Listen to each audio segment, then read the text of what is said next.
Right now on Denver 7 News at 6 a.m. A day Colorado will never forget. I was just amazed that this could happen in Boulder. It felt like if this can happen in Boulder, this can happen anywhere. 1 year ago today, 10 Coloradans had their lives cut short at a Boulder King Soopers. My mom actually was in the store, and she's 86, and she heard the gun. A year later, the memory remains fresh in our minds as the healing continues. From the Boulder Police Department to community members, and everyone processes and handles things differently. All this morning, we're honoring the lives senselessly taken as we remain Boulder strong. It's important to mourn.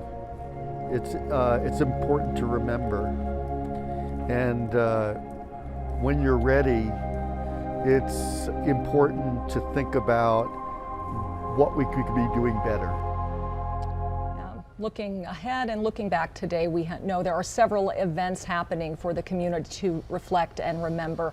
Thank you for joining us. I'm Nicole Brady. And I'm Brian Sanders. Yeah, we know it will be a tough day for a lot of people, but there are also a lot of opportunities for the community to come together. So we have special coverage coming up in just a few minutes. We do want to get you ready for the day ahead. Meteorologist Lisa Hidalgo is here with a kind of an up and down forecast today. Yeah, a little of everything. This morning we are looking at some drier conditions, some sunshine early on. Yesterday, snow moving east and into the middle of the country with some pretty good snow showers in through Nebraska and Kansas this morning. We're looking at drier conditions this morning for the commute, and at your bus stop planner will be likely in the mid to upper 20s here early on as your kids are getting ready for school. It's jacket weather this morning, a light mix possible this afternoon. By the time they're getting home, we could see some wet conditions.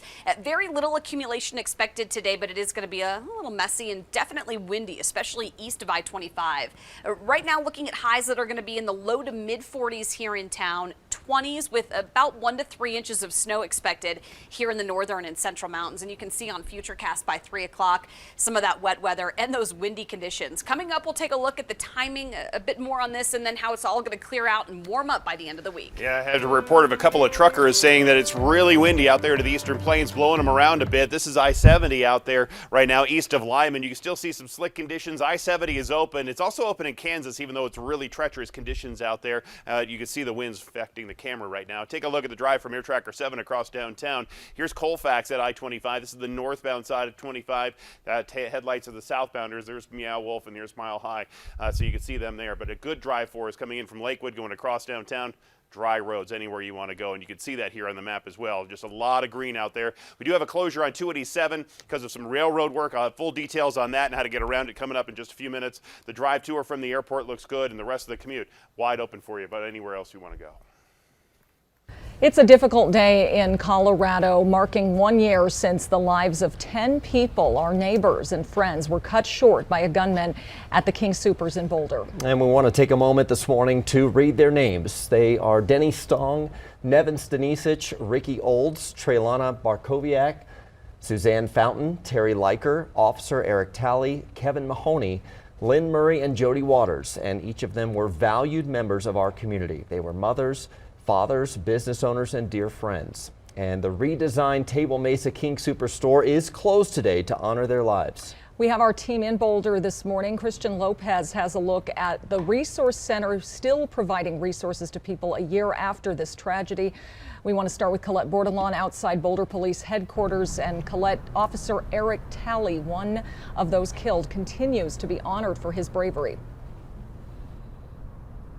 That's right, and as you guys know, Officer Eric Talley, he was the first one on the scene. He didn't hesitate that day, rushing into the store and saving lives, but his mark not left in the way he died, but in the way that he lived. I remember standing out here a year ago as this cruiser was parked out front and people were leaving mementos and signs of Officer Eric Talley on it. I watched as people walked outside of the building and set things like a Mountain Dew, a can of a soda, something clearly personal to Officer Talley. And those little personal touches really start to show the little things that made the man behind the badge. And at his funeral service, it was said Officer Talley didn't have his life taken, he gave it for his community. He was 51 at the time, a father to 7 children, and had been with the force for just over a decade. During his memorial, a poem and prayer written by his children on Christmas of 2019 was read. In it, they call Officer Talley their unsung hero. We spoke with a supervisor who told Officer Talley's family what had happened that day. He says when he did, Officer Talley's kids actually jumped into action, giving him some comfort in their darkest hour, a reflection of the father they had. I think he didn't sit down very well and didn't enjoy being bored. So he had a very big thirst for life in general and for helping people. He genuinely, deep down, cared about the community and the people that he was dealing with, and that was absolutely reflected in his quality and level of police work. The public's invited to come by anytime if they want to take a moment to remember fallen Officer Eric Talley and just pay their respects. We greatly appreciate it. This car will be out here until tonight. Anything left on it will either be given to Officer Talley's family or kept here at the police department. Now, shortly after his death, his father did release a statement saying his son was training to become a drone operator. He wanted to get off of those front lines and make sure his family never went through anything like this. Live in Boulder, Colette Bordelon, Denver 7. A true servant of the community, and no one died after Officer Eric Talley confronted the gunman. Officer Talley's name will now be added to the National Police Memorial in Washington, D.C. in May. His name has already been added to the Boulder Police Memorial. He is the 7th officer in Boulder to be killed in the line of duty. Also, just yesterday, President Biden signed a bill officially renaming a Boulder post office in honor of Officer Eric Talley. Colorado Representative Joe Neguse introduced the bill last year, and every single Colorado representative sponsored it. You can find the Officer Eric H. Talley Post Office building at 15th and Walnut in Boulder. The city of Boulder has several events planned today. At 2 p.m., the police department will have a line of duty death commemoration to remember Officer Talley. You can watch that in front of the Boulder Police Department or through a live stream. At 2:30, no matter where you are encouraged to observe a moment of silence. There will also be a community vigil at 4:30 at the bandshell.